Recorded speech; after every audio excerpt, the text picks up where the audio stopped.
এরা যে কইবা কথা এটার থেকে একটা কথা কতগুলি দরকার নাই, মাত্র একটা কথা আমরা যাতে এটা নিয়ত করতে পারি যে আমি একটা কথা যাতে আমার আমলে পরিণত করতে হবে।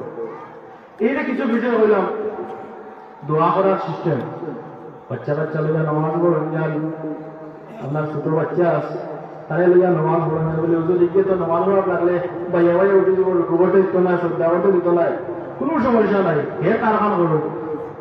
আপনি নামাজ পড়েন যান, দোয়া করার প্রয়োজন দেখিয়া নিয়ে তার লগে হাত পাতাই যান, এগুলো বেগুনা নাই মাসুম ছোট বাচ্চা আল্লাহ লইয়া দোয়া করেন যান, আর মনে মনে উসিলা করেন যান যে আল্লাহ এই মাসুম বেগুনা বাচ্চারা লইয়া আমি হাত পাতাইছি, পালার কবুল, ঠিক আছে?